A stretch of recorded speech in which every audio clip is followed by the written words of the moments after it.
Hi friends, I'm Derek here. I'm talking with Spanish people.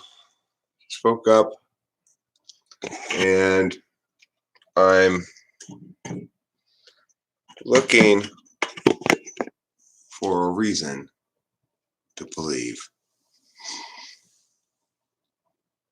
Um, Woke up this morning slightly irritated, but also kind of gratified or satisfied, thinking about spite monkeys in the world. And I've noticed that, as before, I immediately start getting thumbs down on my videos, like before I even say a word in them. So it's obvious they've chased me over here, which is fine. El Nino my ass, right?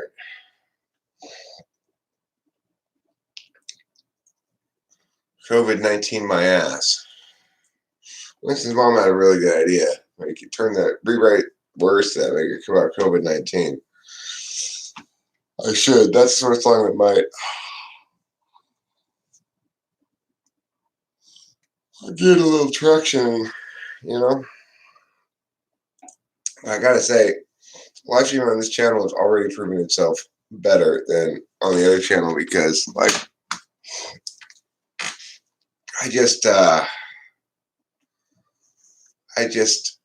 it's like when I started live streaming on the other channel, nobody would show up for a long time, and people would be like, I never get any notifications and all that sort of shit. Already live streaming on this channel, I can tell I'm being treated fairly again.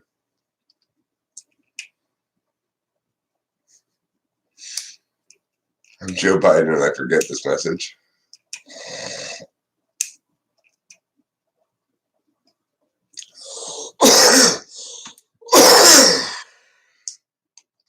First bonger of the day. Here we go.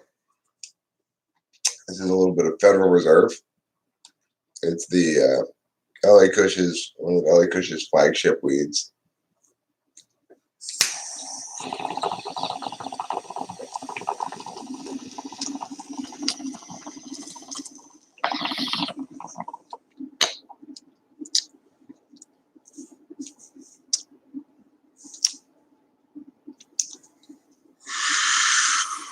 So I woke up this morning thinking about Becker's and her abject failure to control the frame with me, and her attempt to email my dad and all that garbage, right? Her multiple emails to my dad, etc. I think it's really revelatory of the way the spite monkeys work and the way the light of day works. Because she's a spite monkey, she attempted to do what all spite monkeys will attempt to do: use the light of day against me. Why do they attempt to do that? Because, of course, from their perspective, the worst thing in the world is for somebody to find out the truth. Because they're spite monkeys. It's not a bad thing for me. I don't try to hide the truth. If I tried to hide the truth, then I would be susceptible to the same sort of attacks that spite monkeys are susceptible to. I don't try to do that. I'm trying to run from the truth. And I'm trying to run from being accountable for things. So, it was a really triumphant triumph, frankly. It was one of my greatest wins when Becky tried to email my dad. And just, it blew up in her face so badly.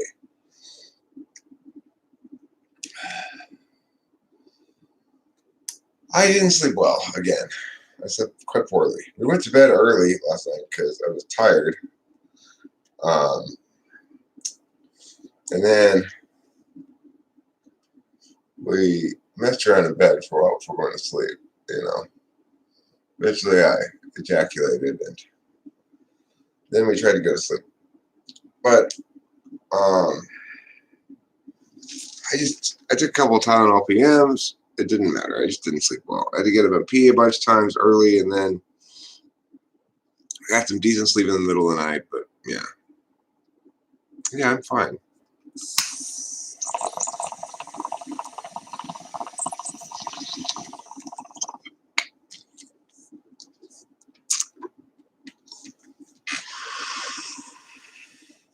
There are more. There are no moderators on this channel yet. There may be eventually if I need them.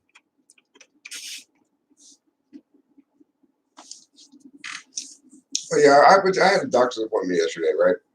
So the doctor called me and they said, "Oh, we don't want you to come down here.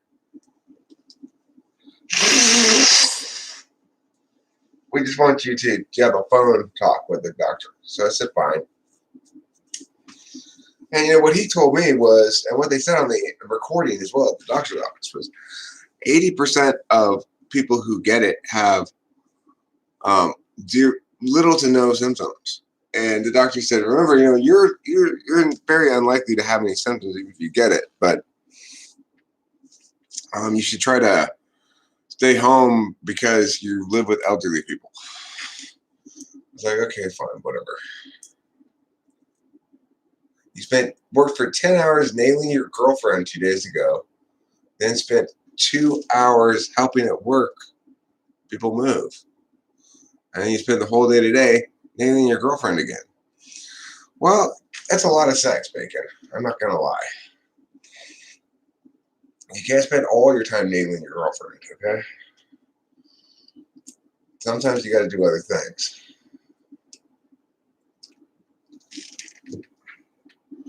I mean, supposedly the people who get it bad do get it badly. But, I mean, I'm not worried about getting it. First of all, I smoke plenty of weed, so I'll be fine. It's pretty obvious that weed prevents COVID.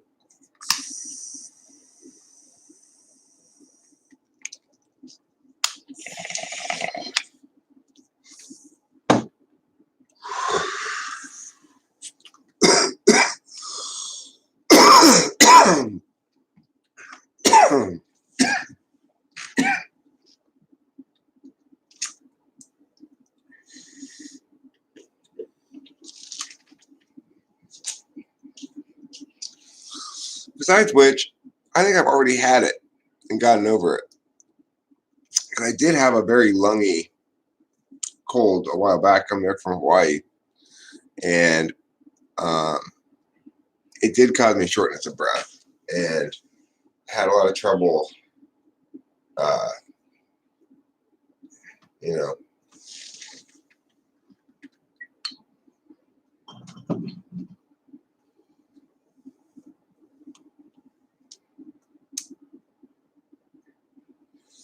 Yeah, supposedly quinine is good. You can get that in tonic water, I think. Has quinine in it, if I'm not mistaken.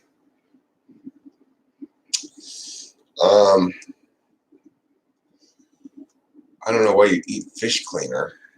What's fish cleaner? Is it like something to clean fish that you eat, or a fish tank cleaner? Oh, I've got a poop coming on pretty soon. You guys got to be ready to chat among yourselves because it has a high relapse after a few weeks of getting over it. I don't know, maybe I get it again. Who knows? Regardless, it's not a big deal, so it's no big deal.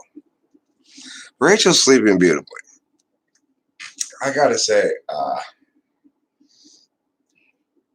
this is true for me too, but it's more gratifying about Rachel. She is so healthy and happy right now. It's incredibly satisfying to see her coming into her own and being a whole and healthy person and not being oppressed by others. You know, she's fantastic. You know, I've never seen her this complete, and it's a weird thing. I am oddly satisfied and content by my daily activities in a way that I've never been before, just because I don't know. It's like everything makes sense now. Did it kill them?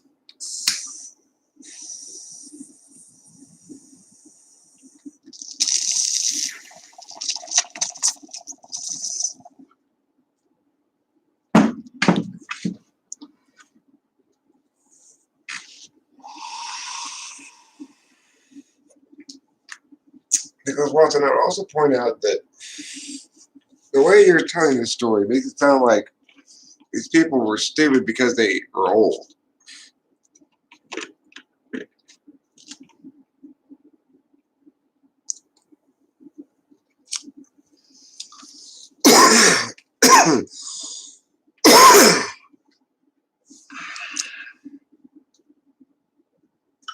Yeah, she sleeps well. We get a fine enough amount of sleep. I'm experiencing my normal editing. Yeah. You see that weird video of Madonna in her tub? No.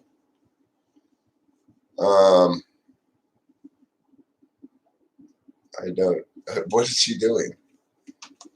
I'm curious. Is she doing something about coronavirus with her fake English accent? All right, I'm Madonna. I've got to go do something about coronavirus. Madonna, you are absolutely absurd and ridiculous and horrible. There's not really any other words for you.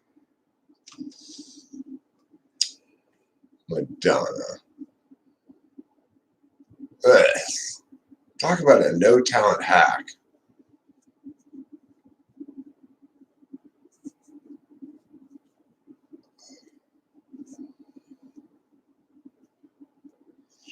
SI is important. Right, you find the right person, everything's somehow better than it is without them.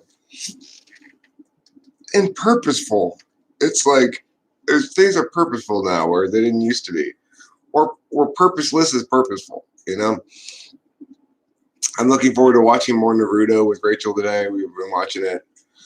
I'm looking forward to watching some more movies with her. The Treasure of Sierra Madre is on our list upcoming with Humphrey Bogart. Ay, ay, ay. Idiots. How many people do idiotic shit?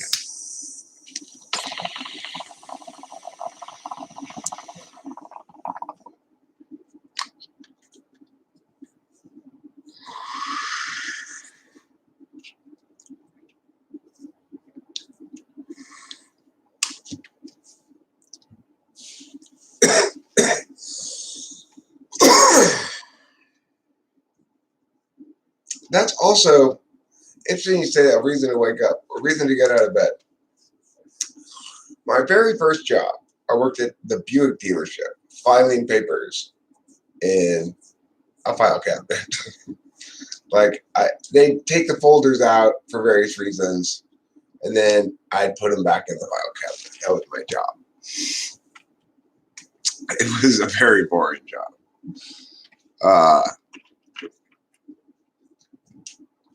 Anyway, there's a lady who smoked there. This is before I smoked. I asked her one day, "Why do you smoke?" And she says, "It gives me a reason to get out of bed in the morning." At which I still remember to this day. And I didn't understand it at the time. I totally understand it now. And it's a reason to get out of bed in the morning. It's like, okay, I don't want to get up. But when I get up, I'll have a cigarette. Well, that's good. Okay, fuck it, I'll get up.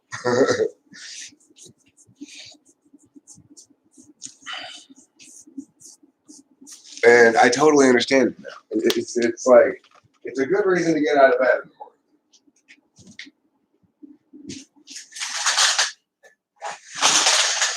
A little reward for getting out of bed. I'm going to bring this camera over to this side while I smoke.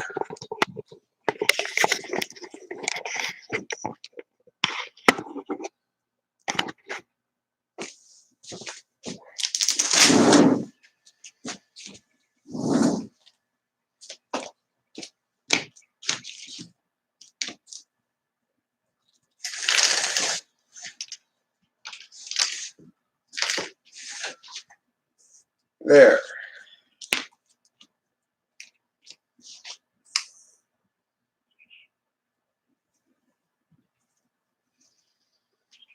Well, the Asian pear tree is coming into bloom. If you can see over here, like, yeah, just starting to come into bloom a little bit. It's that very stick-looking one right there. It's got a couple of flowers on it, you know. You've been sleeping deeply and having intense dreams that I don't want to try to explain. I have no trouble with dream interpretation, but my dreams have shifted focus on reading more you. Asian pear tree. We have Asian pears. Yeah, we do have Asian pears in the tree, but like sometimes they have worms in them.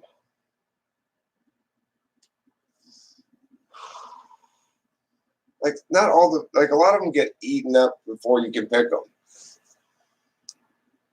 So that's kind of frustrating. They're very susceptible to getting eaten by bugs.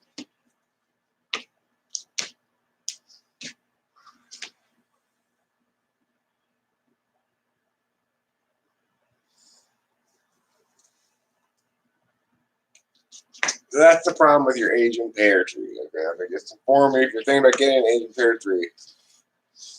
They are susceptible to bugs.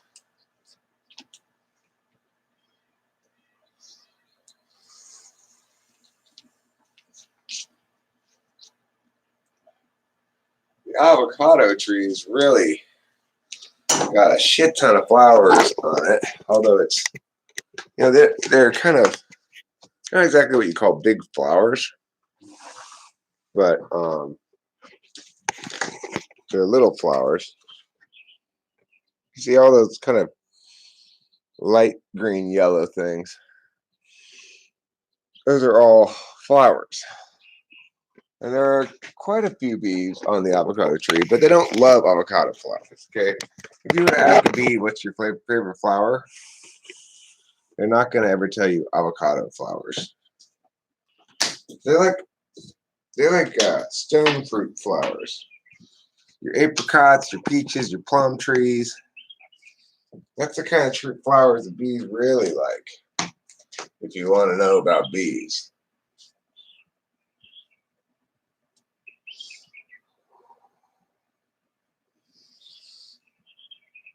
When the apricot tree was in bloom, now it's covered with shit tons of apricots, like more apricots than could possibly grow on that tree.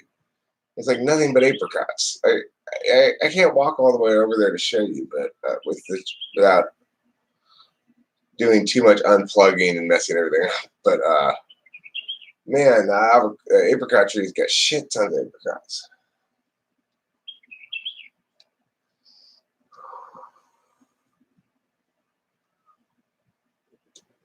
Of course, all the stone fruits we grow around here. We grow nectarines, peaches, Asian pears, and apricots, and plums. We have plum fruit too. Nectarine, plums, Asian pears, peaches, and plums, apricots, nectarines, peaches, Asian pear. There are 5 different stone fruits. The apricot tree is by far the most successful.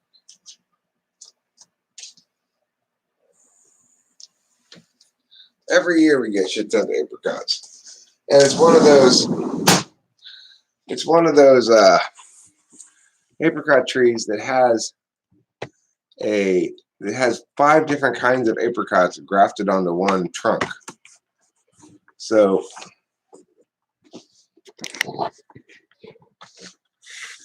they're not all the same apricots, but I just don't like apricots that much. They're not that good. All of the other stone fruits beat apricots in terms of quality. You know, nobody's going to choose an apricot over a good peach or a nectarine or a plum, obviously. Who wants that many apricots? What are you going to do with all those apricots? We have 2 avocado trees in this yard, Winston's mom, and I will tell you. Sorry about that. I'll try to be careful about that in the future. Nobody's going to choose apricots over those other fruits, is my point, right? Like, why do apricots even exist, really? They're okay. Apricot jam, okay, well, fine. Look, that sounds delicious, frankly. Apricot mustard sauce with pork sounds delicious. But making jam is hard, I think. I've never tried it before, but it seems like it's hard. I know you gotta, like, sterilize shit, and I don't know. It seems hard.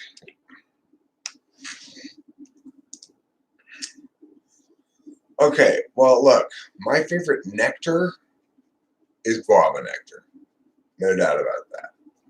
If you're talking about your Kern's juices, Nicholas Watson, your guava nectar or your passion fruit mango or whatever, guava nectar is absolutely the best.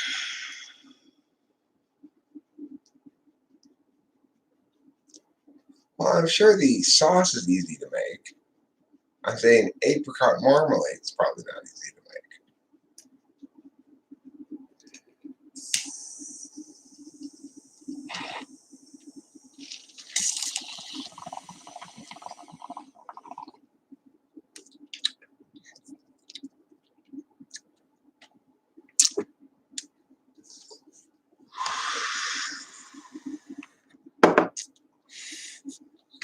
Daniel LaRusso bud is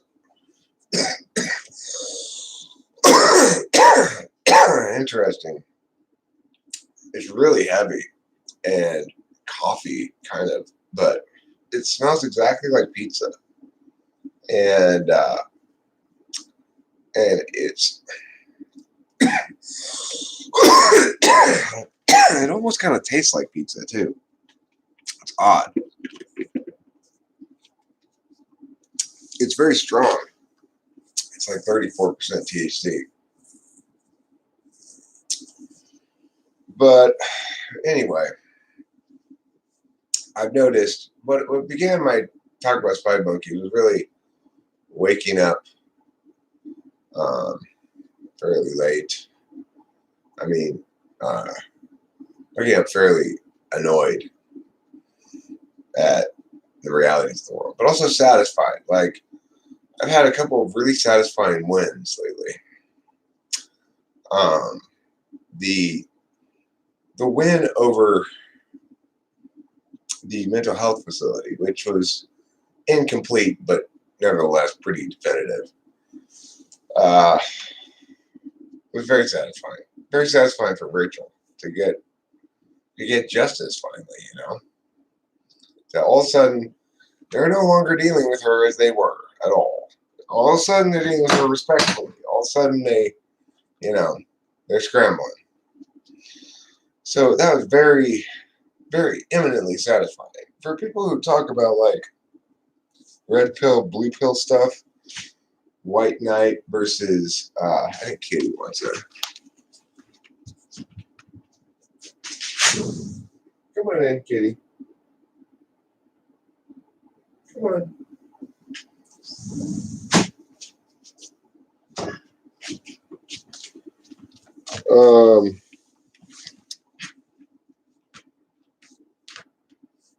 Well, thanks, Winston's mom. But also in general, it's like people talk about that white knight cuck stuff. I like being a white knight. I don't see any problem with that, as long as you got a woman who appreciates you adequately. And Rachel definitely appreciates me.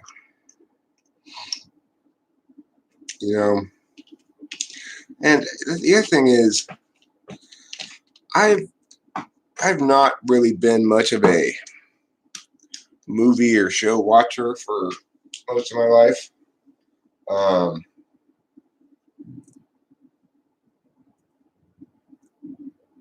Yeah, I get the source of it. Blue pill means you accept the false notion, right, of monogamy, I guess. But I've never been opposed to monogamy at all. I've always been a fan of it. And I don't like casual relations. Um, in my opinion, people ought to take sex more seriously. But regardless, that's just my opinion. I don't really have a good justification for that. So, regardless, when I watch movies with Rachel or shows with Rachel, it's totally different. It's like the reason I didn't used to watch movies because basically I had nobody to talk with them about the way that I like talking about movies. In other words, I'd see a movie and then I try to talk to people about it afterwards, and it would just be like, dude, we just saw a movie, relax. What are you talking about? Whether or not this worked or that worked or whatever. It's like Rachel and I have a great time objectively interpreting media. Going like, oh my god, the movie was so good if it's good, or this is ridiculous, this part, or this character didn't work, or this relationship didn't work, or we do a lot of media analysis. And we're really on the same page about everything. Anything she suggests to me is almost unvariably good.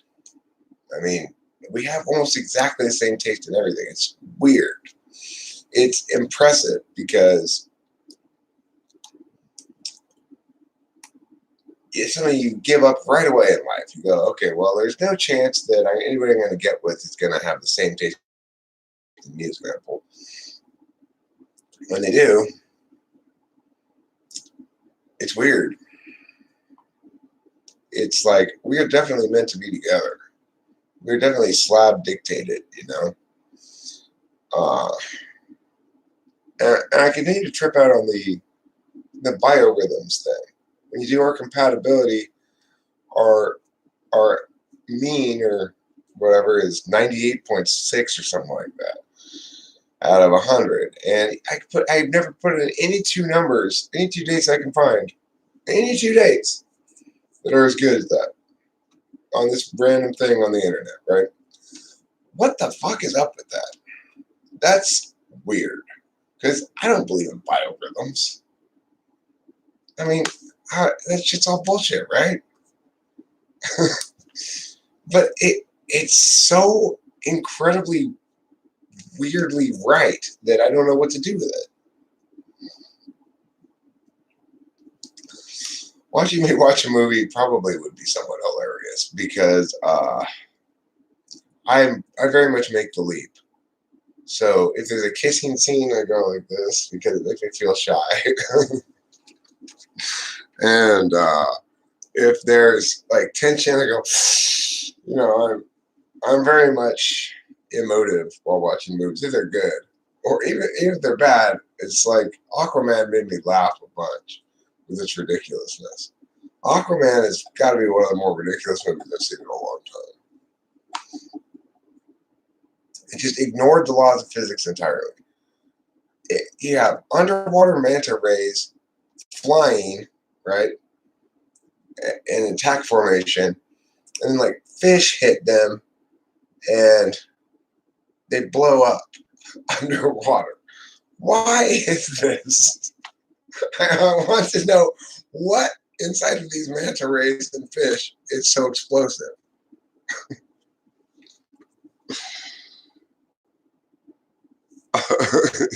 We watched the whole thing. By the end, we were just laughing at it, though. It was like, why are there waterfalls underwater? Why are there lightning storms underwater?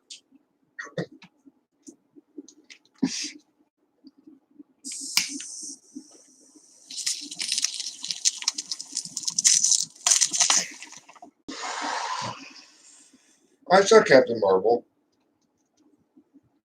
It was pretty good. I thought it wasn't bad. It wasn't great.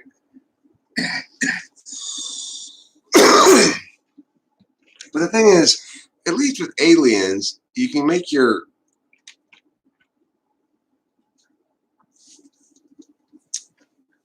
stuff. You have more room to play around without interfering with verisimilitude. But like, okay, I mean, when the flying manta rays underwater get hit with a fish, and the back end of their flying manta ray catches on fire like a plane for some reason, why do they go underwater? Why? If you're being propelled underwater this way and your engines go out, you'll go like this and float up. It doesn't make any sense. So that's I keep finding myself asking these questions like, why is there weather underwater?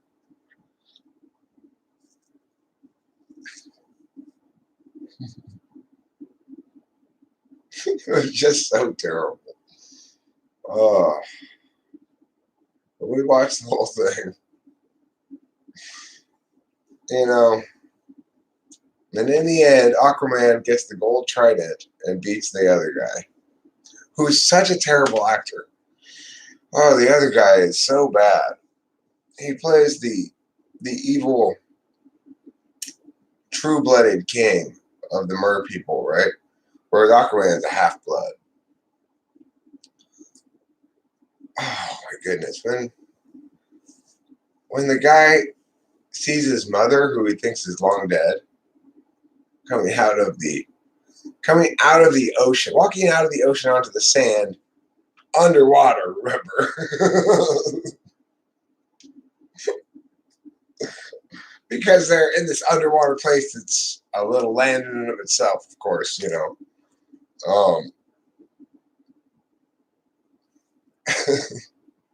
When she walks out of the water onto the sand underwater, her true blood son goes like this, goes, "Mother?"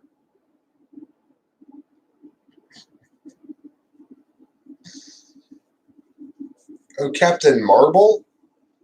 I thought you meant Captain Marvel.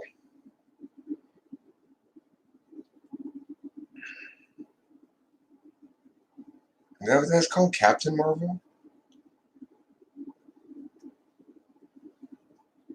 Does that movie have Shooter L. Jackson and Brie Larson? Who's Shooter L. Jackson? Never heard of that person before. You mean Samuel L. Jackson? Are you making puns again? Are you making puns again, Winston's mom? You want to go out again now, kitty? Are you playing in and out, kitty? You are, aren't you?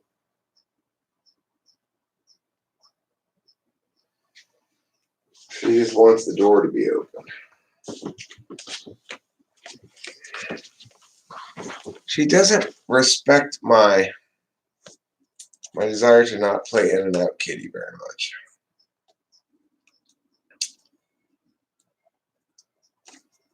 You're drinking tea with your puns. Coffee sounds good. I haven't had any coffee yet. I'm gonna go make a pot. Yeah, Brie Larson is awful. Listen, but here's the thing. Brie Larson is awful in interviews and stuff. Like, you just don't like her at all. But I don't think she does a terrible job playing the role of Captain Marvel. I think she's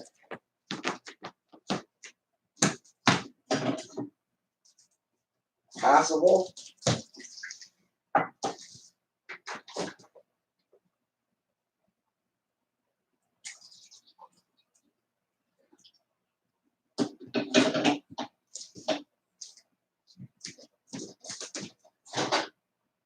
Okay, Kitty Precious, are you bored? You seem a little bored.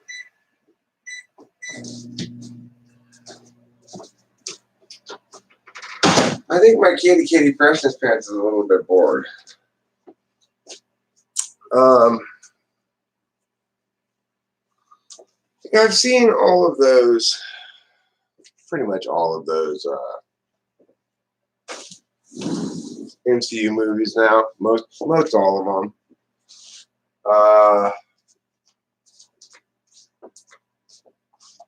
Most of them are pretty good. I thought Black Panther was quite good. But my favorite of all of the MCU movies, and I think the best, is Thor Ragnarok. Thor Ragnarok is an amazing film. And it's odd because you don't expect like a... Thor Ragnarok is kind of like an Iron Man 2 or an Iron Man 3 or something. You don't expect it to be one that stands out of a whole shit ton of movies like that. But to me, without a doubt, Thor Ragnarok is a genius work of art. Now, I will also say, the other one that really stands out to me is Infinity War. Infinity War moves like bam, bam, bam, bam, bam. It is just fast. That is a fast movie. It never stops moving, you know?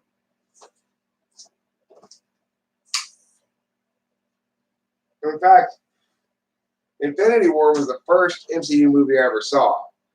And I was just like, oh my God, what is this thing that I'm not watching?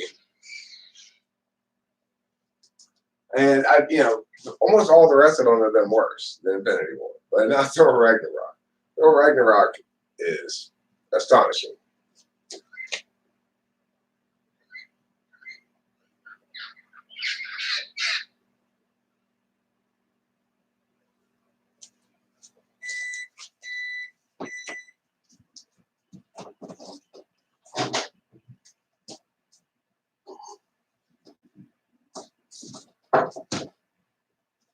Rising up, eating some cheese.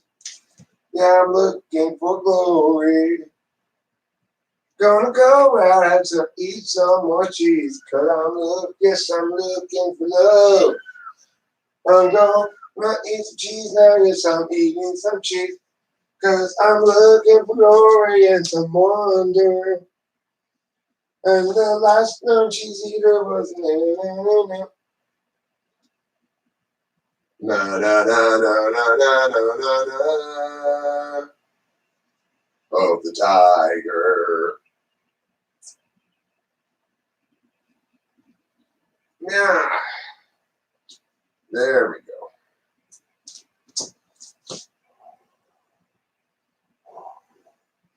In the coffee business, we call this cup a frothy bitch. Now, there's a frothy bitch. It's got a lot of froth in it, is why.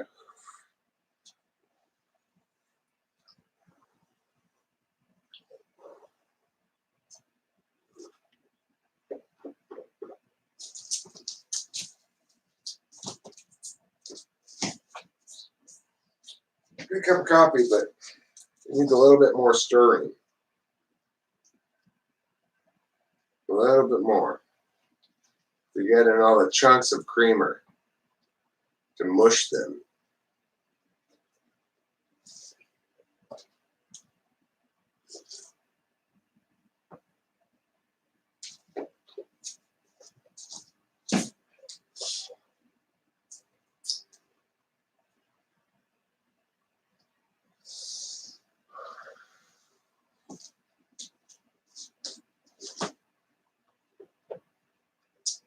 So I guess I'll get my Adderall probably tomorrow or Friday.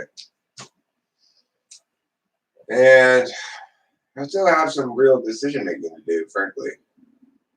I'm not exactly sure.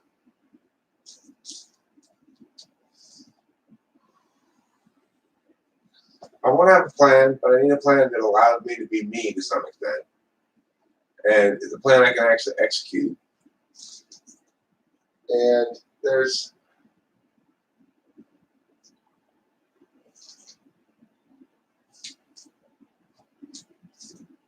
it's going to have fairly loose parameters, but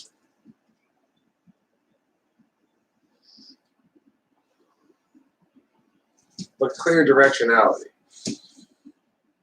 If I know more clearly and certainly my destination, and think about things in that term, in those terms, of where I'm going and how to get there, then I'm likely to be more effective in my daily goings on.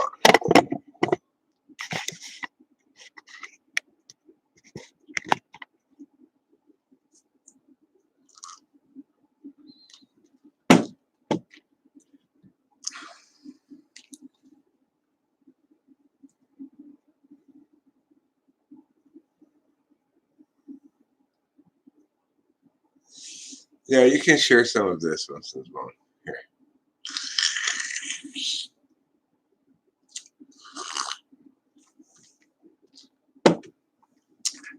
Yeah, I figured out that your eye was probably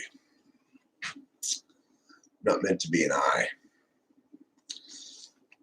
Now I'm going to give you about a 5-minute poop warning here, because in about 5 minutes, I'm going to go in and poop, and all you'll have to look at is Rachel's expensive purse she got for her 30th birthday.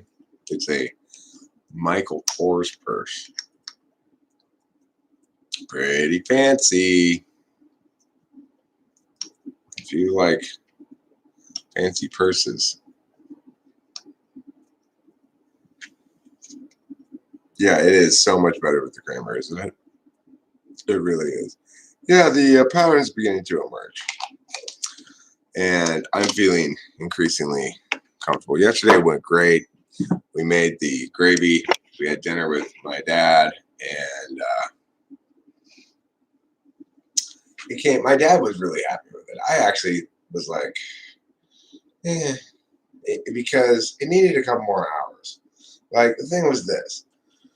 Rachel and I started the meat and the tomatoes all together early on. But that was really all the ingredients we had. We needed to go get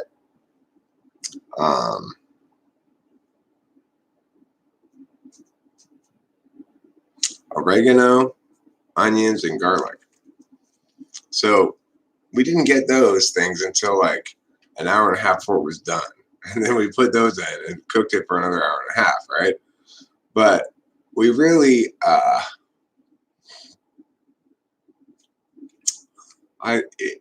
it really needed more time with the onions and the garlic and the oregano. So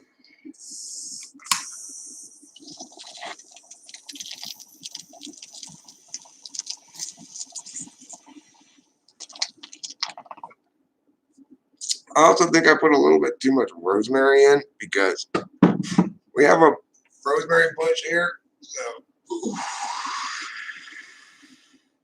it's easy to just go out and pick a bunch of rosemary and just toss it in there, you know? It's like, ooh, fresh rosemary from the garden.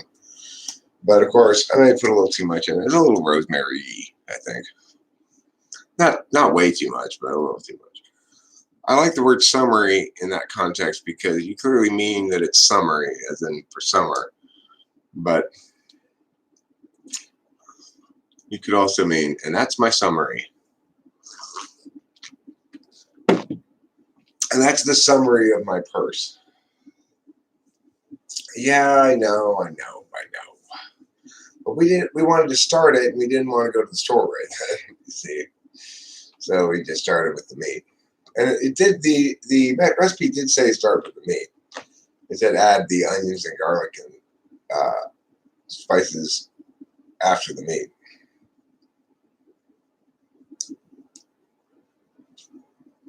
Yeah, I know. That was just an ingredient I decided to toss in there because we had it, you know.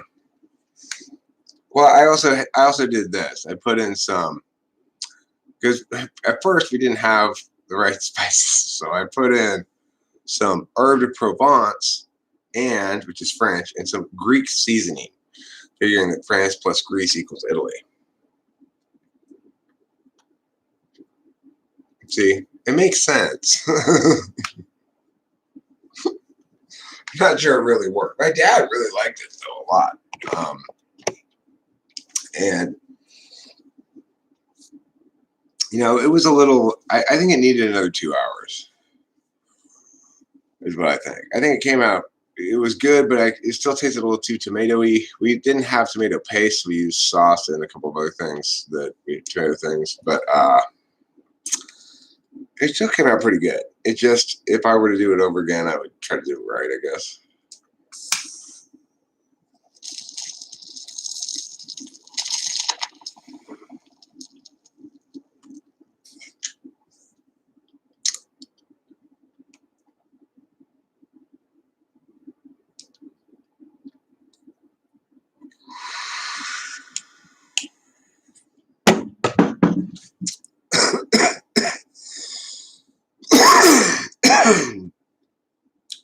The thing is also, what I've learned is like,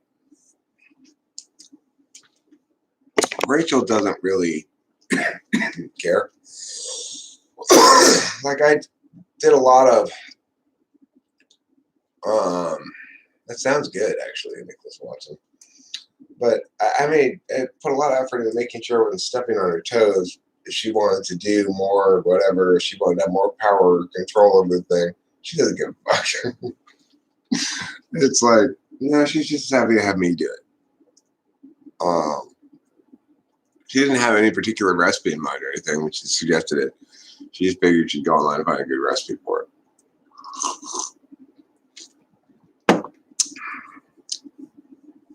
Which we did. So that was very nice. We had a very nice dinner. My dad was in a really good mood. He was drinking wine, and he gave Rachel some wine. He wanted her to have a glass of wine too. He likes to be having somebody to say, "Oh, you've got to taste this wine," this really goes well with the pasta. And then when I went to the bathroom, I heard them really get into talking about the wine because I wasn't there. I think they kind of pulled back a little bit because I can't drink, but I don't care. It's fine. I appreciate the fact that my dad and Rachel have something they can chat about and enjoy talking about and stuff like that.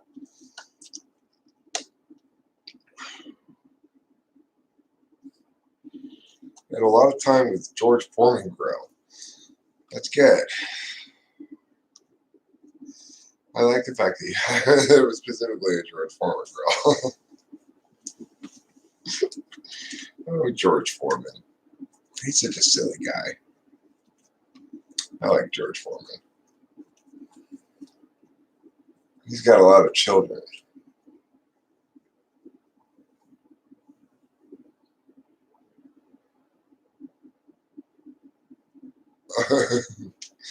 Your father-in-law never liked wine until his doctor told him he should not really drink, but one glass was good for him.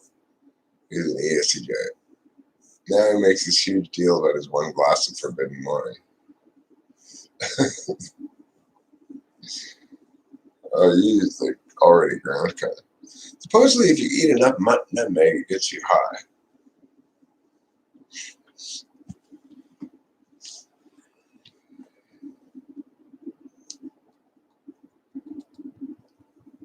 Nutmeg.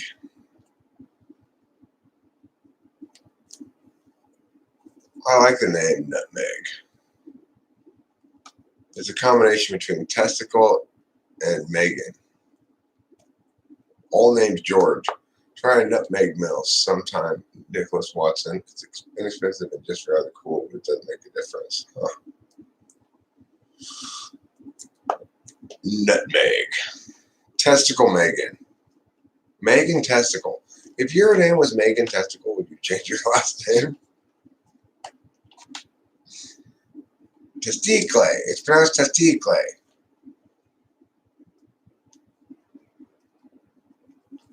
I'm glad my last name's not Testicle.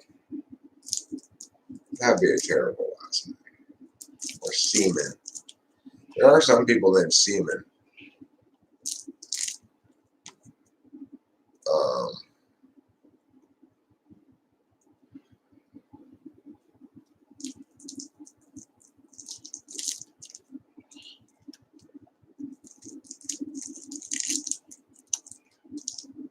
You also wouldn't want to name your son Enos.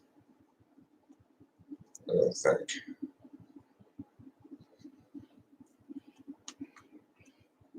Maybe Meg would be one of like those. I don't know if you're familiar with it, but they have these Japanese girls or this thing they do sometimes where they get a naked lady and they cover her all with sushi, and then they pick the pieces of sushi off of her one at a time, and then it's like I guess a very fancy way to eat sushi. I'm not sure. It seems kind of not very hygienic, but I wanted to name my son Chase Alexander. My husband said they would. Chase Alexander. I mean, I think that's a good name. That's a good point, but I think Chase is a fine name. I don't think there's a problem with Chase. Chance is also a cool name. I had a student named Chance.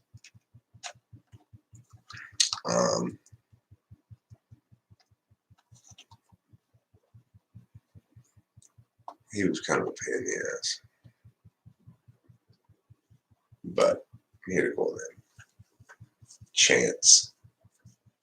So a lot of good names start with C. Carter, Cooper, Chance, Chase, Charlie.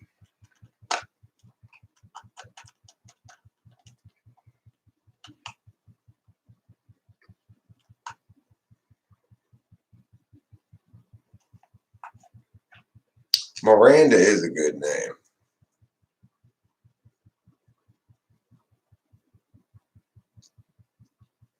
Oh, you're talking about the Sex and the City girls.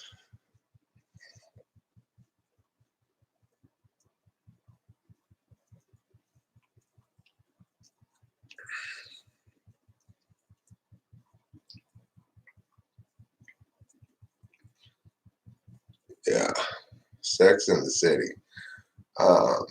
Rachel played and won on that slot machine in Las Vegas. They have a Sex and the City slot machine. I think I played it for a while too. There were 3 women at my high school that was named Miss Bundick, Miss Adcock, and Miss Peacock. Miss Bundick, Miss Adcock, and Miss Peacock. I think Miss Peacock would be the least. If I had to be named one of those, I'd rather be Peacock. Peacock's pretty okay though, because at least you're matched up with somebody from the game Clue. So, you know, it has some sort of established precedent as a name. Whereas Adcock is just awful. Julie Adcock. I'm Julie, just Adcock. Poor girl.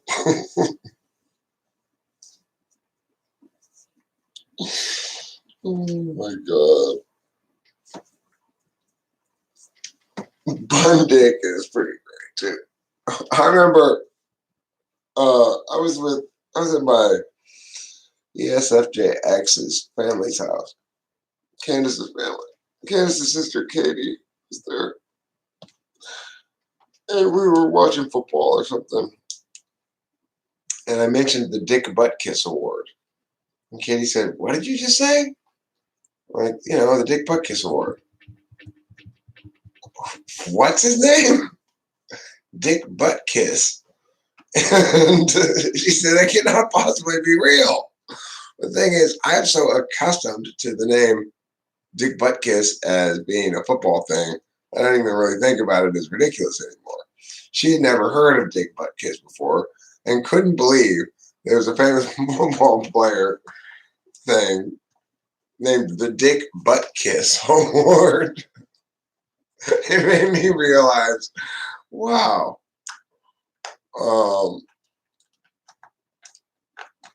Hi, Sean Ryan Barron. You did find me. You found me. Now you get to fondle me. That's the rule. Canyon. That's a great first name. I like Canyon.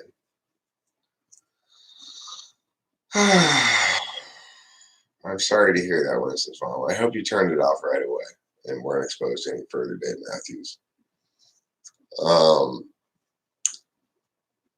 Yeah, I'm thinking about maybe that's the next title. If you can find me, you can fondle me.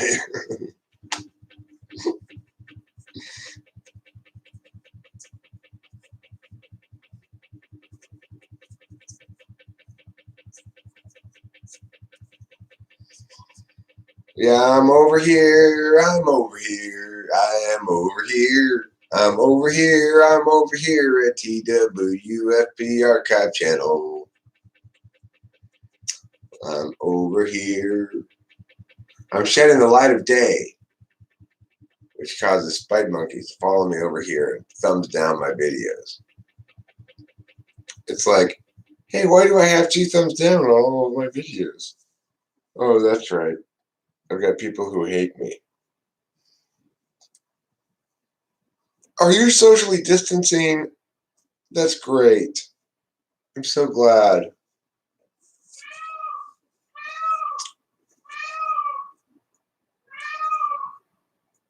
You know, I don't know if you're aware of this, Sean Ryan Barron, Nicholas Watson, Winston Mall obviously knows, but when women greet each other and there are no men around, they scissor. I'm curious as to how the social distancing is the the scissoring of women everywhere, because they're accustomed to mostly, it's like, you know how dogs go and smell each other's butts. Well, women, they scissor briefly. They take off their pants and underpants and then briefly scissor when they greet each other, as long as there are no men around. It's like their handshake, their special gender handshake. I'm privy to this information. Most people aren't, but I caught a group of women doing this one time. I was hiding in the eaves. I was peering down. I said, oh, hi, Susie. Hi, Julie. Scissor, scissor. Oh, now your turn, Angie. Scissor, scissor. And that's how they greet each other. So I'm wondering if this whole social distancing thing has impacted the scissoring protocols of being a woman. But I'm guessing no. I'm pretty sure COVID can't be passed via vaginal fluid. Pretty confident about that. Greetings. You know what, Sean Ryan Barron? I want seasons greetings. I just don't want regular greetings. This is a season 2. It's spring. Why is it only Christmas gets season greetings? Well, not even a season. Talk about a bad use of language.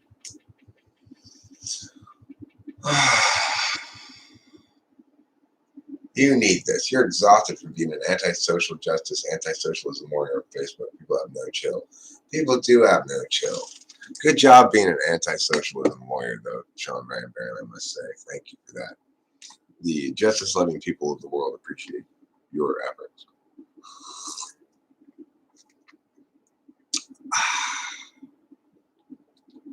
You want to talk about chill, Sean Ryan Barron? I'm going to share with you the exact distilled expression of chill right now.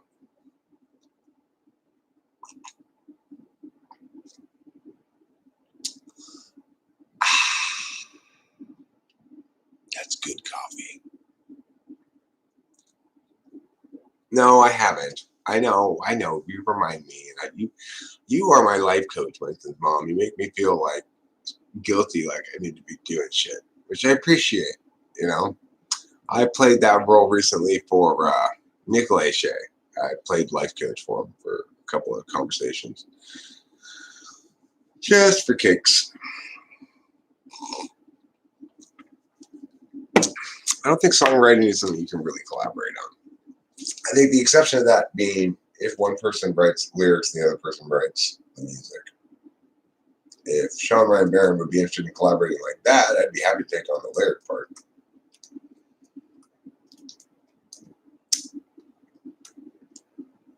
That might motivate us both to actually do something. But it's a bit out of your domain. Well, scissoring is also a bit out of your domain, Sean Ryan. That doesn't mean you can't learn.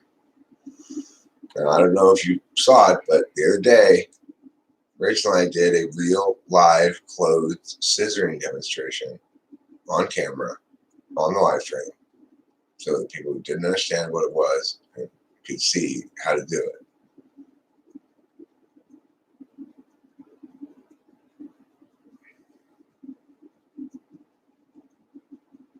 I did not know that, Nicholas Watson.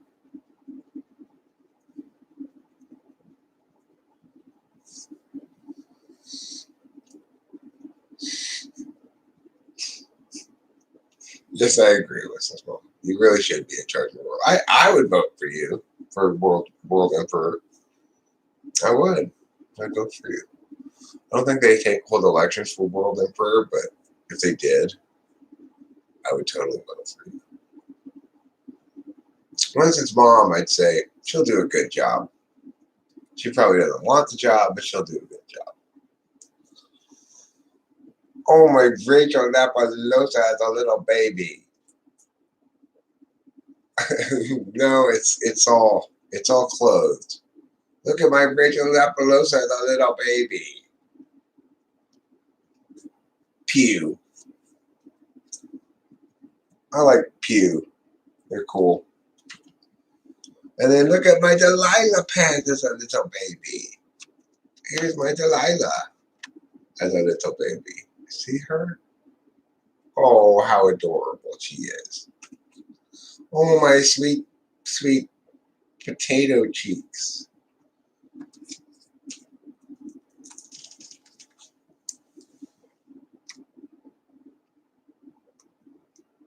Oh, you want to be Rasputin, huh? Okay. Well, I ain't disputing that you're Rasputin, and I'm sure that you'll cast spells. No, I ain't disputing that you're Rasputin, and you'll cast your Rasputin spells. All right, fine. Fair. Deal. You get to be Rasputin. But the good Rasputin, you're Rasputin the white, not Rasputin the black or Rasputin the gray. See, that's the thing. It's the gray that makes it difficult to be.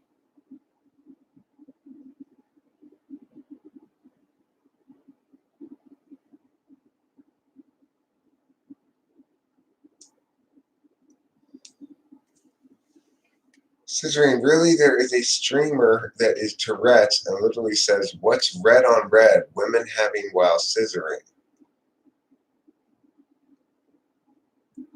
I mean, sex while scissoring?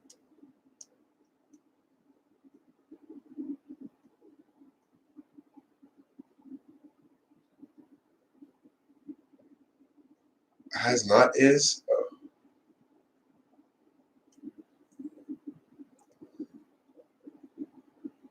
Oh, Pete's here.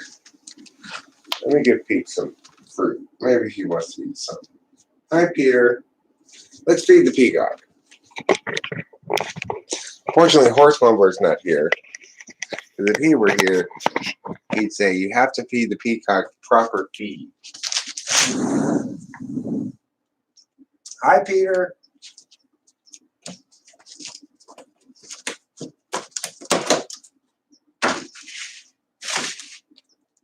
You get some cinnamon roll today.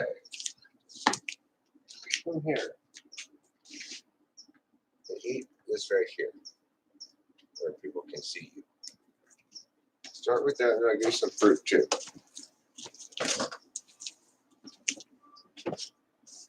Oh, Peter. What a silly peacock friend.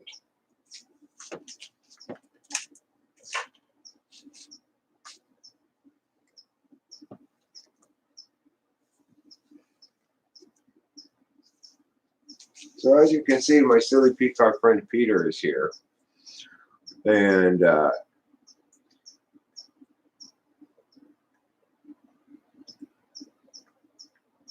you can see Peter's enjoying the Cinnamon roll. Does he like the fruit? No, he doesn't want the fruit. Interesting. I guess peacocks don't like fruits. At the very least, he doesn't like melon, we can conclude.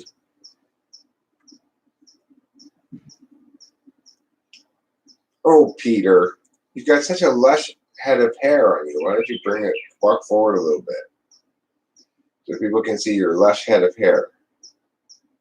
Yes, we like you. We're very proud of you. We think you're a very good peacock friend.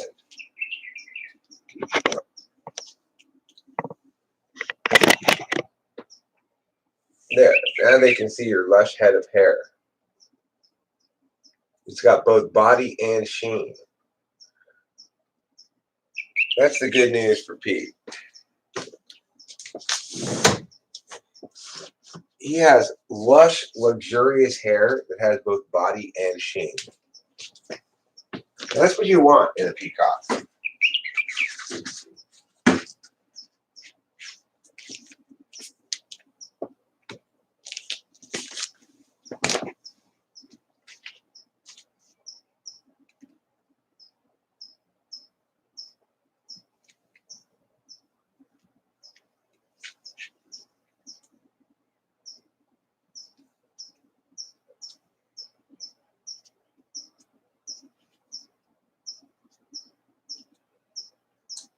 Turning it around is quite an operation for this peacock.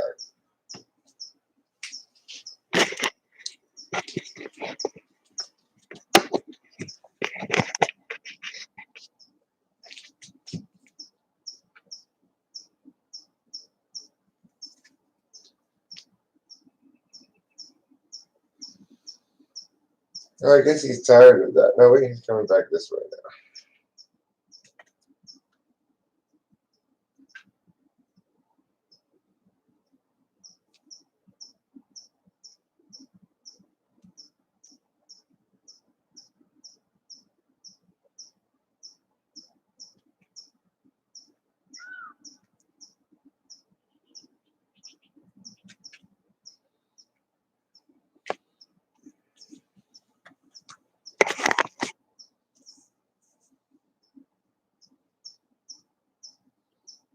This is the wonderful world of peacock watching.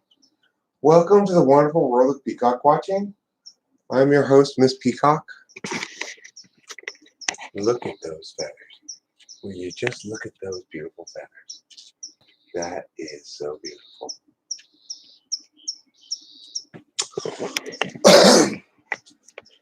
So I guess Pete doesn't really like the stale cinnamon roll very much. But you know, you can't please everybody, as they say. Not all of the time. Actually, let me come back over here. Smoke.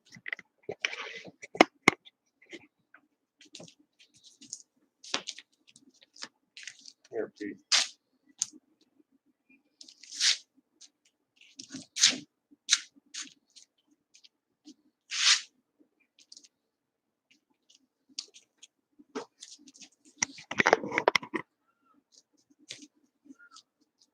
The male cat PETA here. I can smell it as clear as day.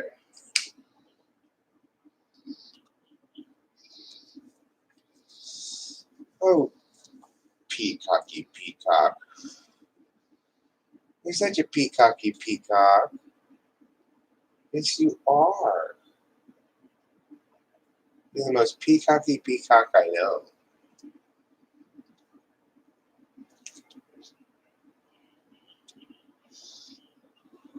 That's all I got for you, buddy.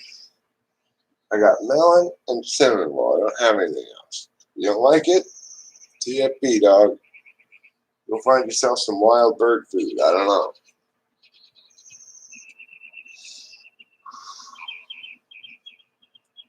Man, it smells like cat piss out here. Cat, like musk. That naughty male cat.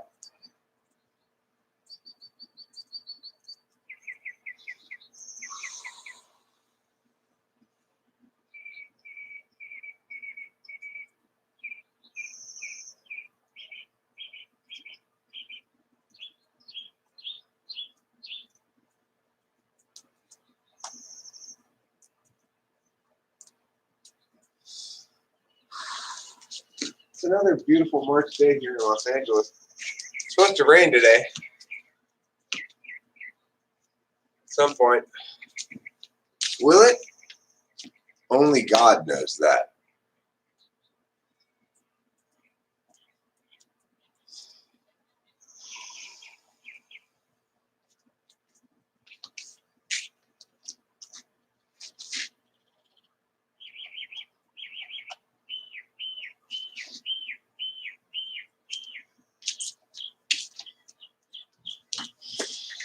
Ooh, it's a little chilly.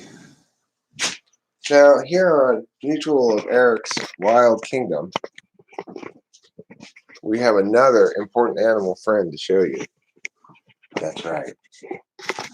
It's a very, very important kitty friend. As you can see, when you have a very important kitty friend, she looks like this. And she says, meow, meow, meow, for I am an important kitty friend. Meow, meow, meow, meow, meow.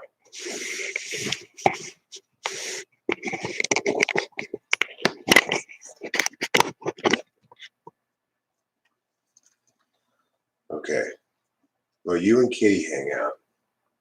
I'm going. Oh, I see. I see, Nicholas Watson.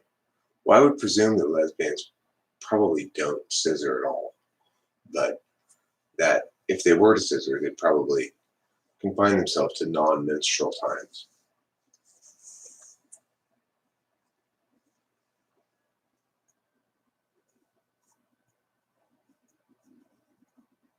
This is The Brown Kitty by host Eric.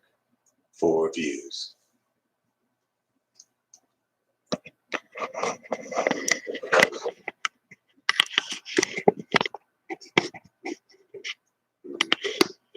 So he's going to have that there.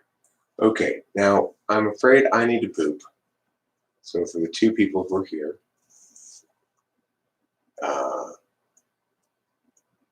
chat among yourselves, or, say that now's my chance and go away is fine too.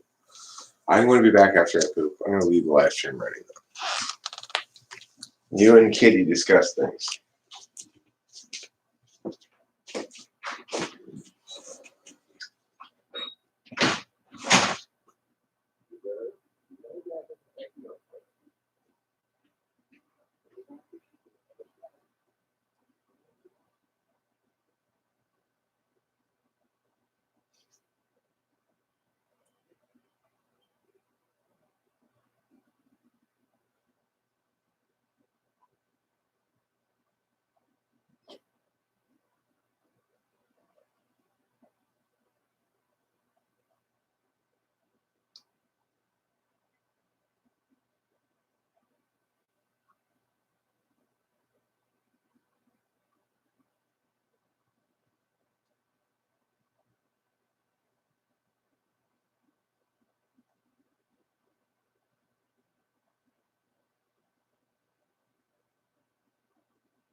Watch out, kitty. You're playing in and out kitty again. Come on, kitty, in or out. Well, I'm done pooping.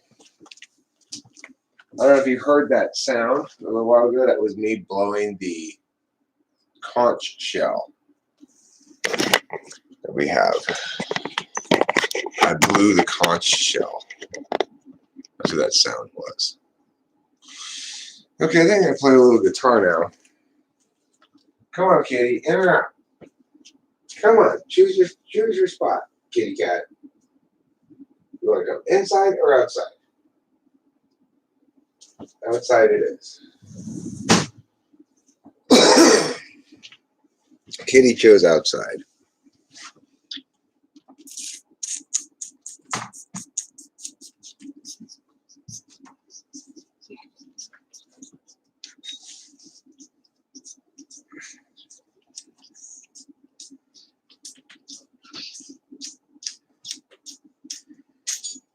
Yeah, well, you know, I'm of the theory that you can poke it out. If you hump her at the right time, she can start the period a little earlier as a consequence. It's one of my theories. I think you would be right.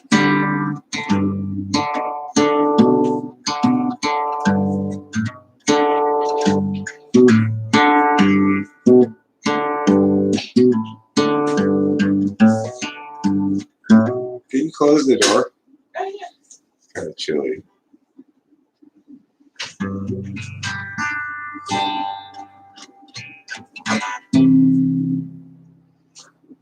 going to play my normal set of songs that I play. I'm getting them sort of ready for, I guess, maybe a live performance at some point. I think my dad's coming.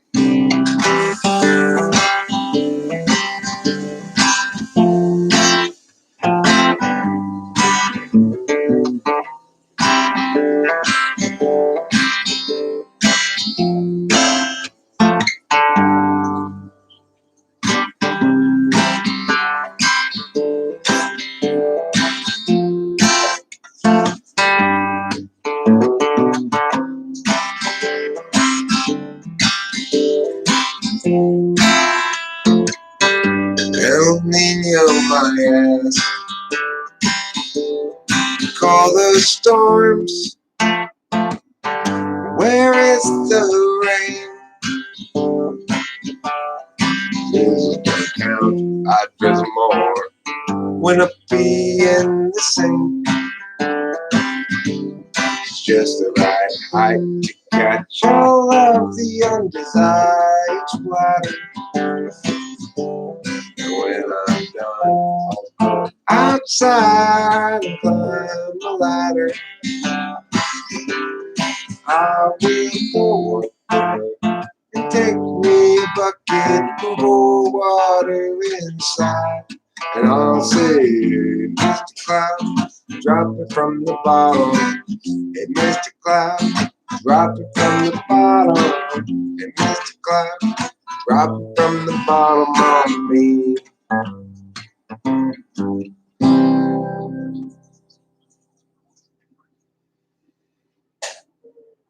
Oh, wonderful, oh, wonderful.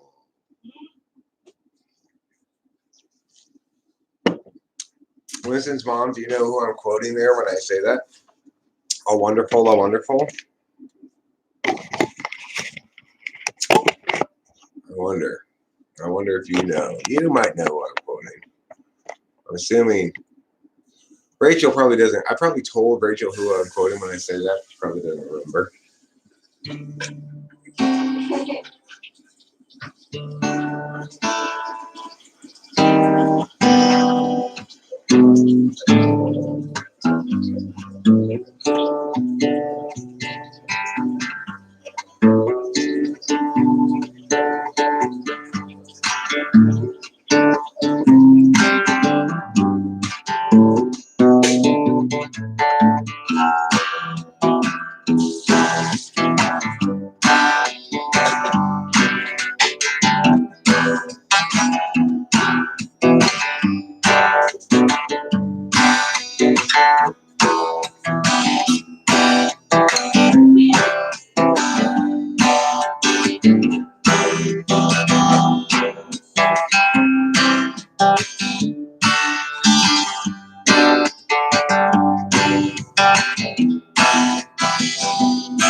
Interesting.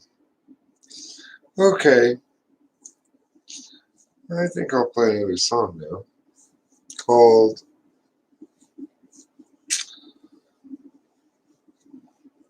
My Share of Shame. Let me see if I can play it from memory. No good come from skating on.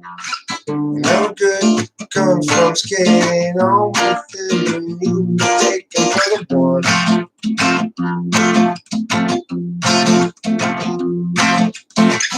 Habituated deep inside indecency, self-inflicted, eventually once the search is done.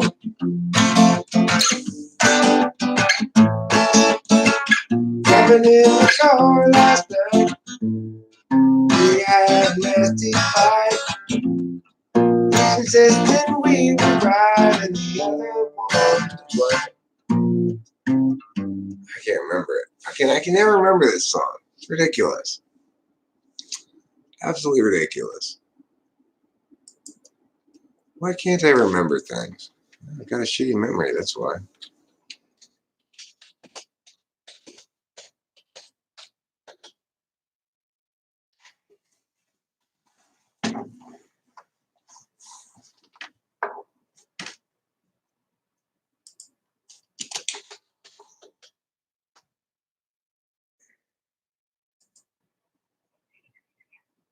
No good comes from skating. Okay, here we go.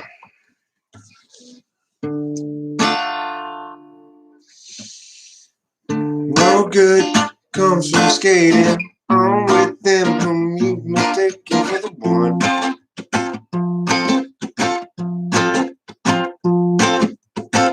Habituated defense and indecency, self-inflicted eventually once your search is done.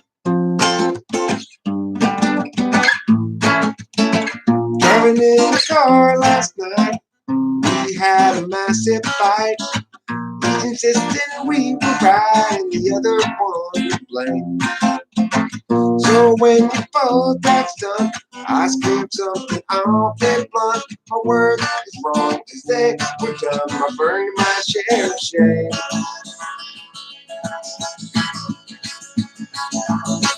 It's each of our own failings, not us doing the nail to the wall. We fear so the other sailing off to reset their life at all. You can trust me, I can trust you, though. Now to trust ourselves much true. The love plays deep between you and me. About that we can both agree. Driving in the car last night, we had a massive fight. He's insisting we were right and the other one to blame. So when you both that's done, I scream something awfully blunt. My word that's wrong, and they were done. I've earned my share of shame. My share of shame.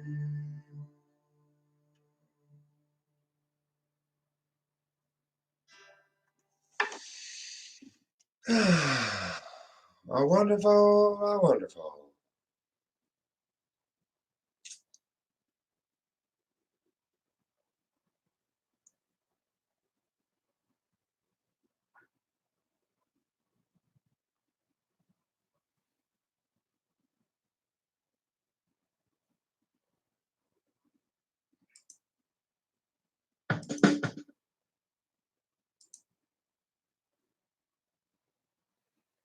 Here we go for the next song.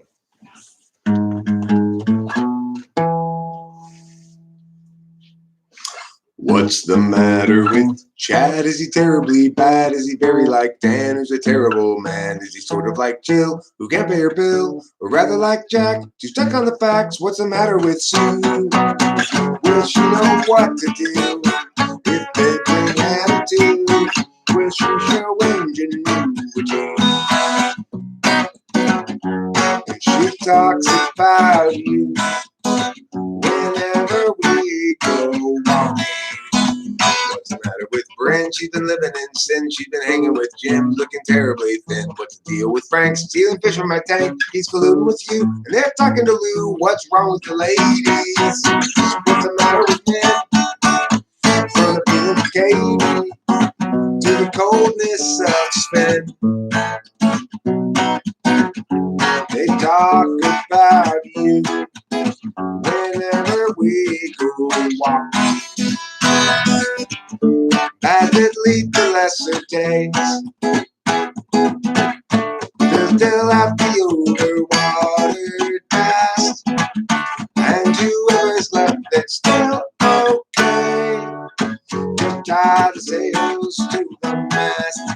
Are you angry again or Neville again? Don't bother with Kev, he's practically dead. Just spoke some Bert, he's medium hurt. What's the quandary for Liz? The chief fail a quiz. What's the matter with Drew? Will she know what to do if they bring attitude? Will she show ingenuity? She talks about you whenever we go walking. Bad that lead to lesser days. Still spill out the overwatered past, and whoever's left that's still okay. Just tie the sails to the mast, 'cause each of us have much and gravely sinned. Throw up the hands, stiffen the chin. Catastrophe looms heavy overhead again. Time's gone will never be again, again, again, again, again. Wow, I nailed that song. That's a hard one to play, and I absolutely fucking nailed it. That's crazy. That's great. Makes me super happy. I'm now going to play a song called Jazzercise. Can you help me? What? I'm looking for a class. What? What you should do? Take a jazzercise class. You're gonna go a jazzercise class. Oh yeah, you're gonna learn about a lot of jazzercise class. You're gonna jazzercise class for you. I'll tell you.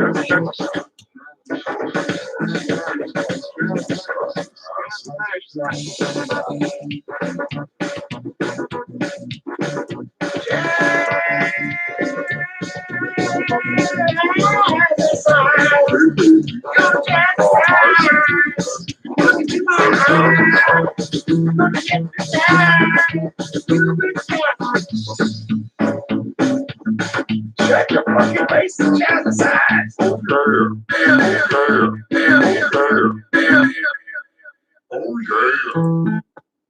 All right, so I just want to say to everybody, all three of you, I just want to tell you, Rachel, Lynn's mom, Nicholas Watson, shut your fucking face and jazzercise. That's all I want to tell you. We've not seen jazzercise before. There it is. Okay, what's next on my list of things to play?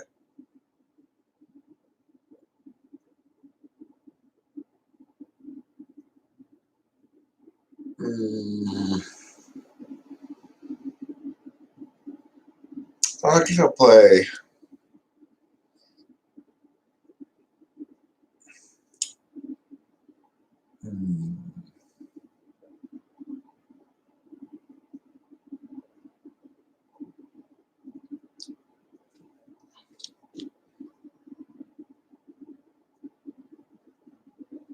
I guess I'll play.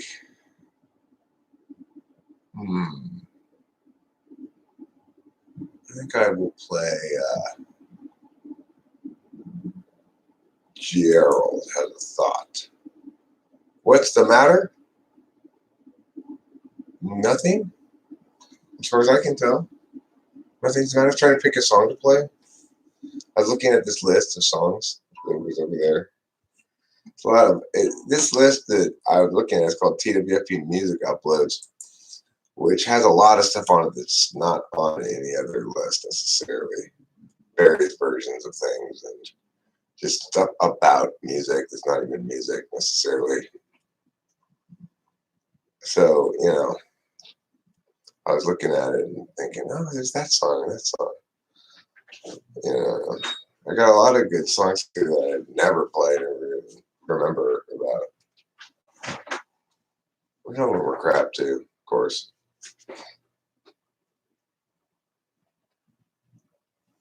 So, and then there's this. I want to learn how to play Corey's song "Siddhartha Sedate," which is a great, great song. Siddhartha Sedate, Siddhartha Sedate.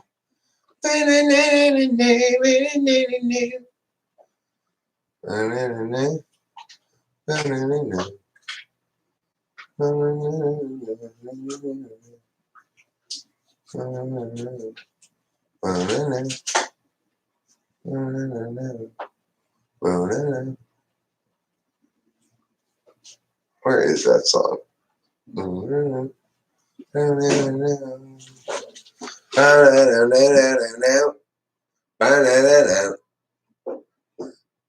Okay, I gotta look for that. I want to play that song on. I don't want to play it on the guitar. I want to play it on the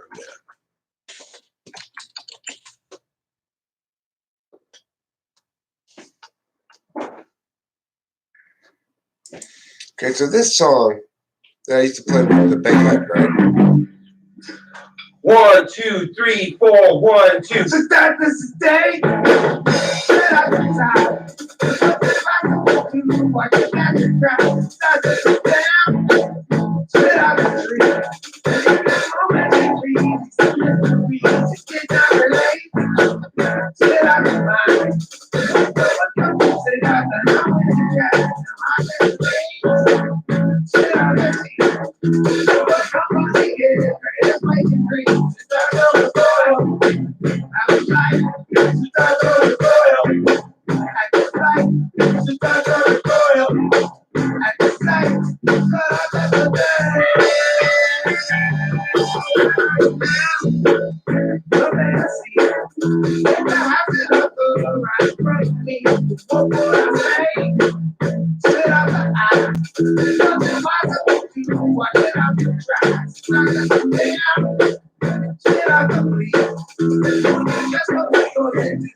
Alright, so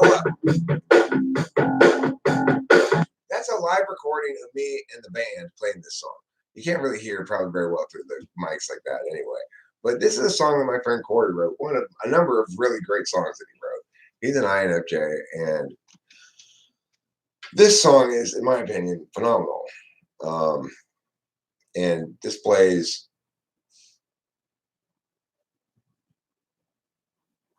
a lot of genius in my mind. Just dun dun dun dun dun dun dun dun dun dun dun dun dun dun dun dun dun. Siddhartha today, Siddhartha side, and you should understand. Siddhartha time, And since I said to the fantasy, so that's the style. But in it, so that's the recoil. But in fact, so that's the soil. But in it, so that's the day. Said out the where are you now? The fantasy is to see it out there right in front of me. It's such a good song. It It's is. fucking. It really is really good. I'm feeling so alive right now. It's weird because I'm accustomed to being kind of dead when I'm on speed, but I really, yeah. I mean, the lyrics in it are great. Yeah. I wish I knew what all the words were. I had to write them down again, but Siddhartha C. Yeah, I do want to write them all down again. But so that's not the only great song of his by any stretch of the imagination. I've got a number of them up here actually. "Angels in the Wings" I have a live version of it. It's a fucking brilliant song that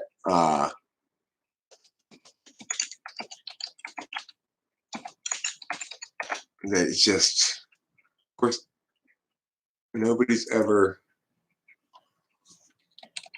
heard it before.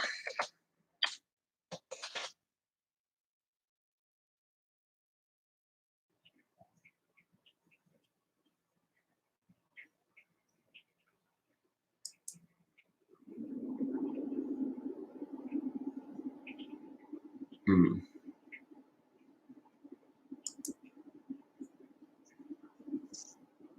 Nothing they say would make her obey. That none of us met her. I could not forget her. Oh, it was just hard for me. And suddenly, like all of a sudden, people would say, I figured out how to play this. you're on stage. Way back in December, or was it November? October, it's hard to say. My friends tried to warn me, they say you're just lonely, and that it would fall away, fall away. But it did love for me. Say it, This is the moving towards the center. What should we say without a clear window?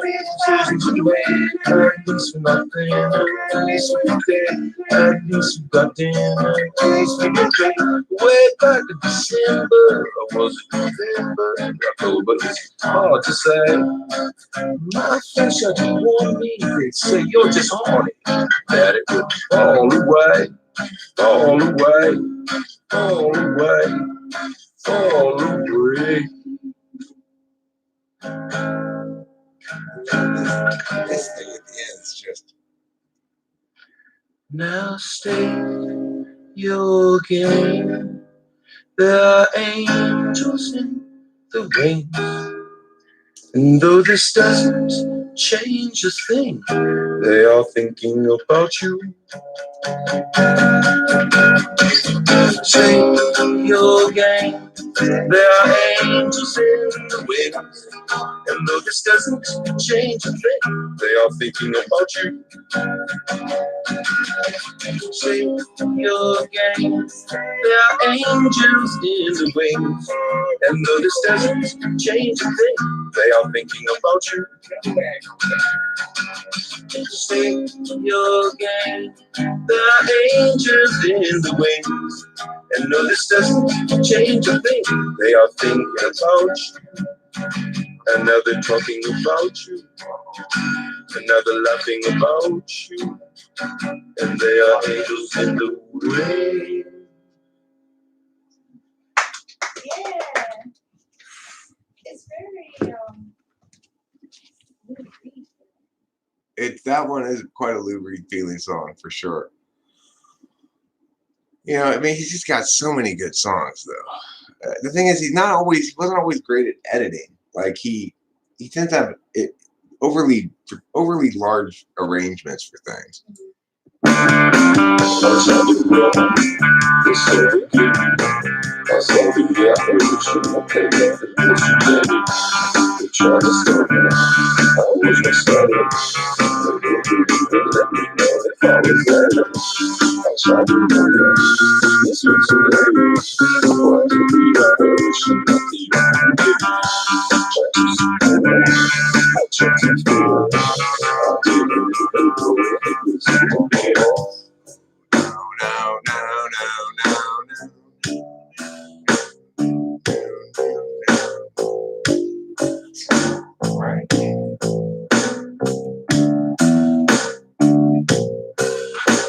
Spooky.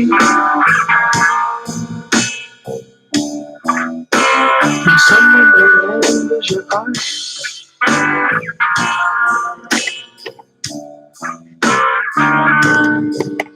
and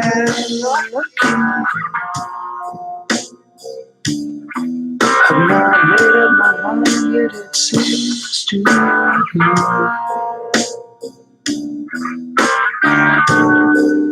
An ocean of leaving you out in the stars.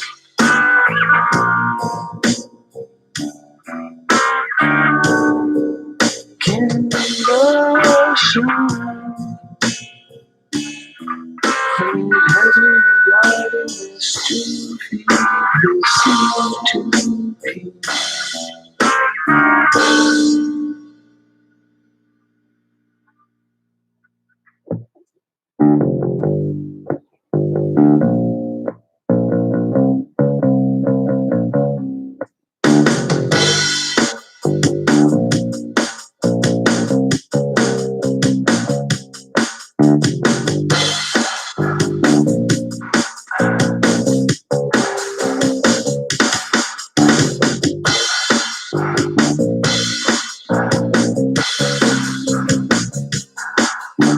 Wasn't it surprising when all we separated now?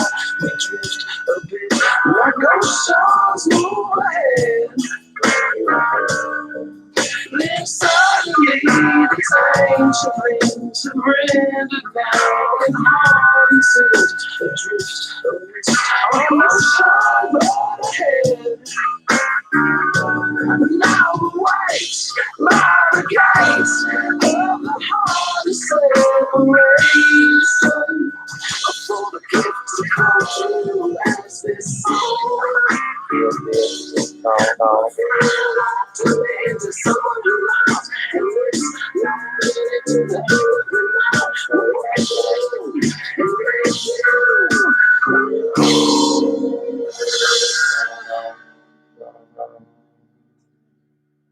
But I could be wrong. But I could be wrong. It's just my song. I couldn't wait for see what went wrong. Down by the sea, the body was me. The body was graceful, praying for me. I could be wrong. It's just my song. I couldn't wait for see what went wrong. Down by the sea, the body was me. The body was graceful, praying for me.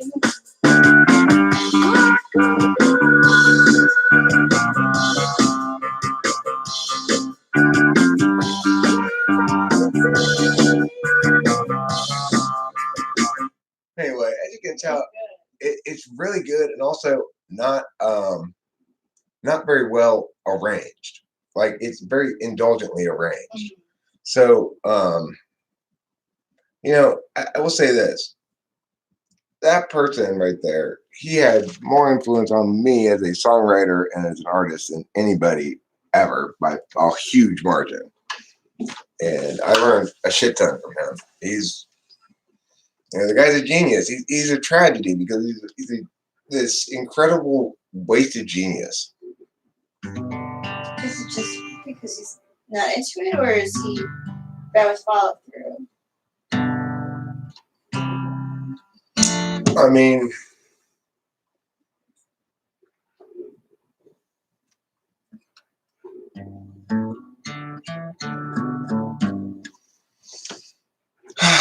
it's complicated. You know, it's like he's got a difficult wife and he's got a lot of responsibility and stuff like that. I don't know. It's complicated.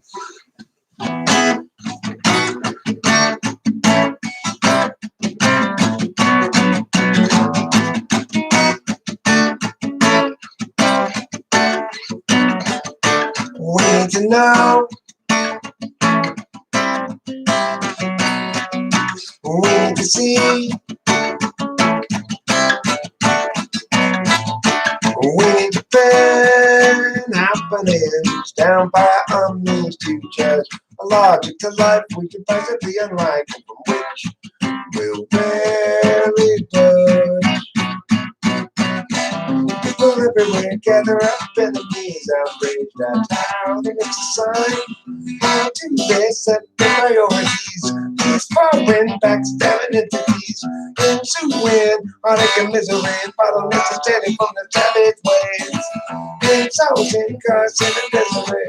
We're stuck in such petty larceny. We all partition the rectories and call it destruction of the whole damn world.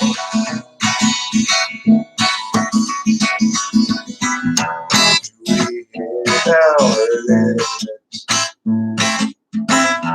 open to leave to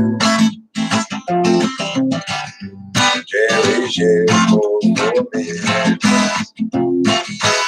You just can't share things like they do. He always thought that she should have got you when she had the chance to buy. She forgot about you, then doggone, though she got recall that. People everywhere gather up, enemies outraged at how they miss society. How do they set their priorities? These foreign backstabbing entities into win heartache and misery, follow necessarily from their savage ways. Insulting, cursing, and misery. We're stuck in such petty larceny. We all partition the rectories and cause destruction of the whole damn world.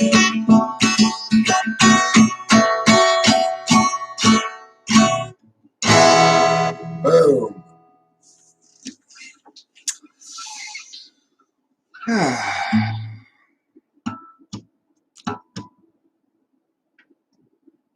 I must say it's really, really satisfying playing the guitar.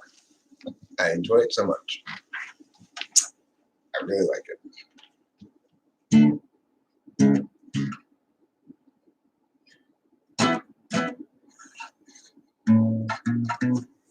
Do I have Angels on the Wings in my documents? I might.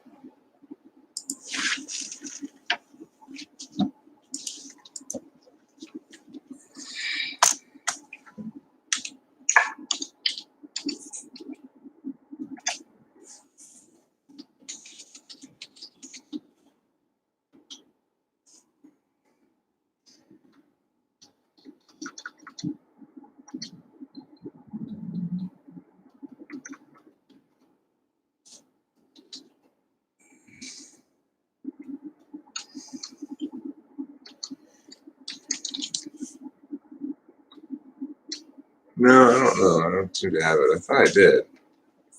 Somewhere, but maybe not. Oh well. I do have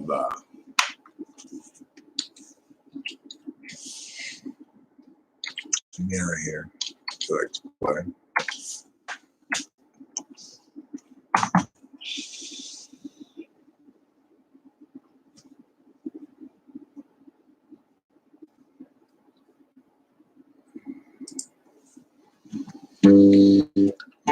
Sammy has a story. Sammy has a story that need be told. This is a song for an open road, and such a thing must always do its job. Married up Jeff, turned 19, 4 years in with 3 kids. We look weary now and questioning the past. Agency out, grace and discretion, working in our courses, way too young. Urgency converted, just depression. Making sure those underneath them always run. Doug at 20 got bourbon fun, likewise Doug at 21, and so forth well up into middle age. Well, once it seemed to set him free, he gained his whole identity. Now Doug's about another drunken rage. Agency got basic discretion, locking in our courses way too young. The urgency Gifford is really just depression. They'll offer you incentive, but they haven't got a thing that's fun. Everybody panic about the kids. Ooh, ah, ooh, ah, lock 'em up with extra Dexedrine. Ooh, ah, ooh, ah, mathematics produce success or impose more unjust duress. Agency outpaces discretion, locking in our courses way too young. Significance is really just projection. They'll offer you incentive, but they haven't got a thing that's fun. Without consent, it's really just oppression. By parasites surviving on their wages and by lying while they keep their fear dying. Yeah, yeah. Feed upon the futures of the young.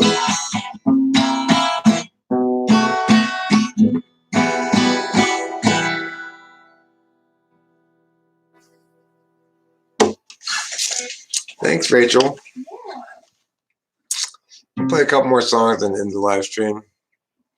I like playing songs.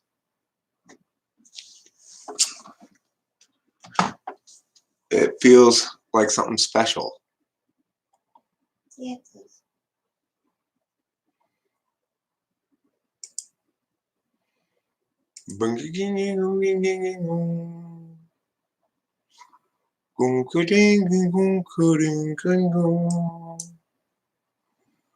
I gotta remember how to play this other one though, which is Throwing Shade.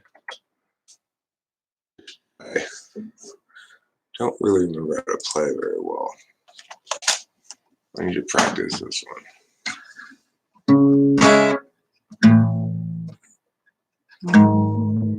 Okay.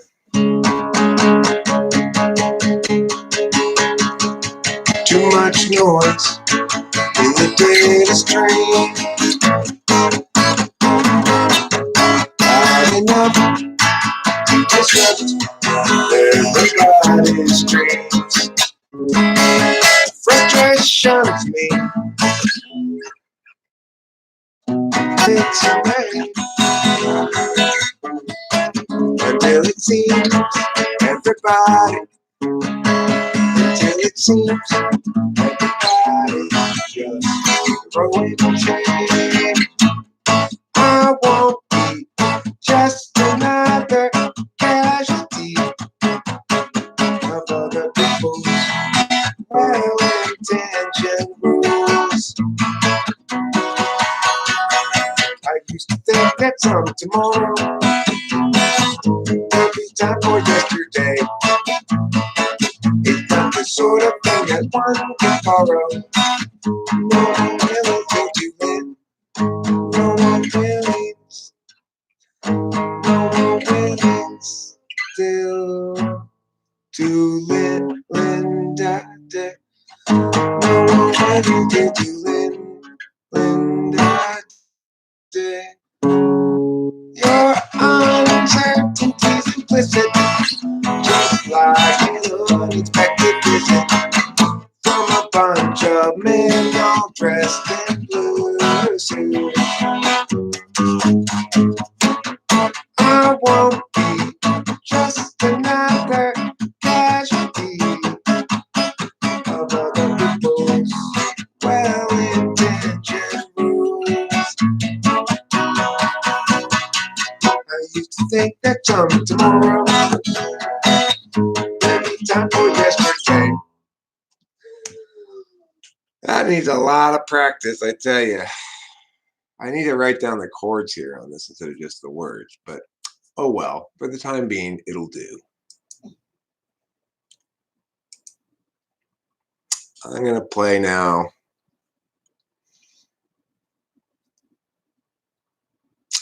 Go play this one. Every life lived reaches a time when the road splits in two.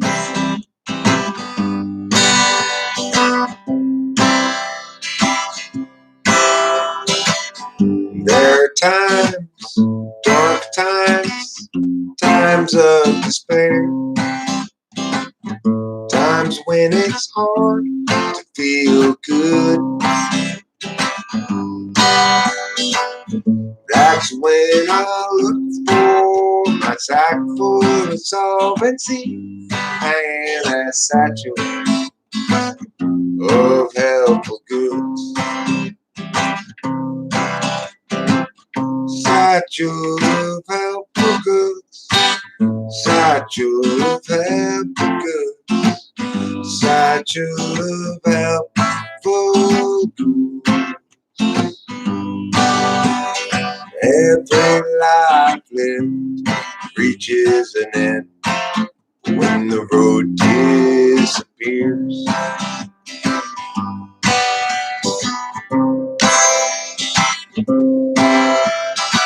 When I'm there, will there be anybody else around? Or will I travel all alone?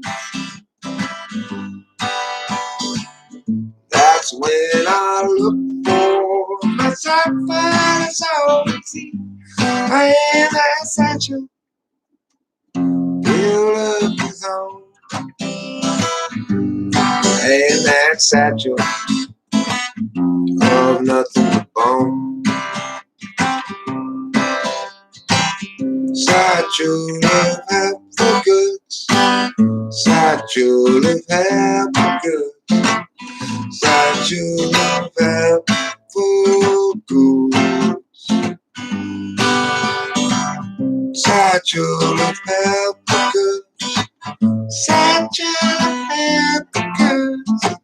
Satchel of helpful goods.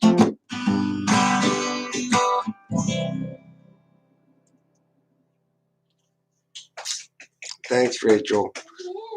That was pretty clean. Not perfect, but pretty clean. Beautiful. Thank you. Beautiful song. AG. No. It's got this like sweetness to it. Thanks, darling. Yeah.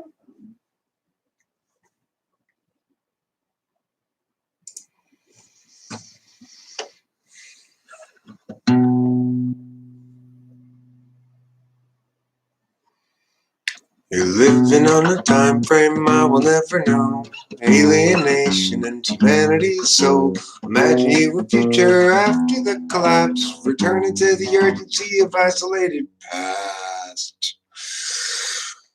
Picturing community, free of metaphysics, hunting buffalo while you're picking red delicious. Knowledge of the seasons, wisdoms of old. Fires blazing in the night to keep away the cold.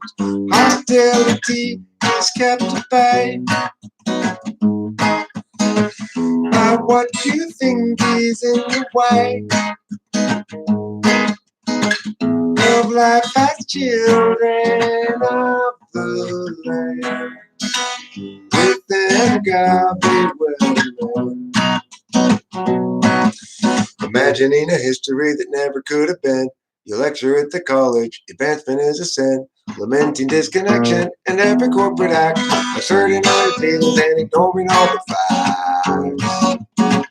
Hostility kept at bay. Hostility is kept at bay by what you think is in the way. You think is in the way of life as children of the land. Within a godly weatherman, you find maternity just so banal. They may have been born any time, but now your experience won't run afoul exceptions you might love. Visualize nobility sipping on some port. The tribes of peaceful savages in beautiful comport. A few of history's people ever thusly did comport. Life was nasty, solitary, brutish, poor, and short. Hostility is kept at bay. Hostility is kept at bay by what you think is in the way of life as children of the land. With an agave weatherman.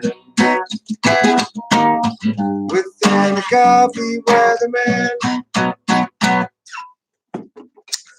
Well, that's a song I really need to, if I'm going to play it by myself without a second vocalist, that I really need to be very attentive to my breath control, because so many words, and I have to take breaths to exactly the right spot or I won't successfully get through it like that, Maybe we could play together. We could, yeah, totally.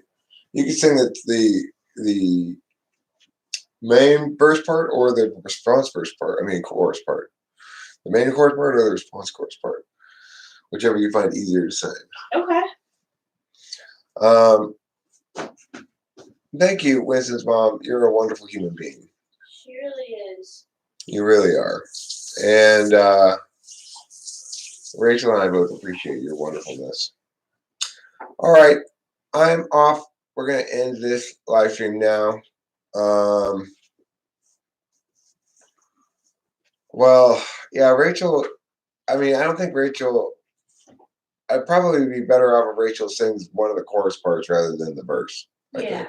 So, yeah, Spacey did get stopped in his tracks. It's like Rachel and Tori represent two ends of the puss spectrum. The two things that puss can do to a man, right? On the one end of the spectrum, you've got Tori, who can destroy a man. On the other end, you've got Rachel, who can, cause a man to be realized.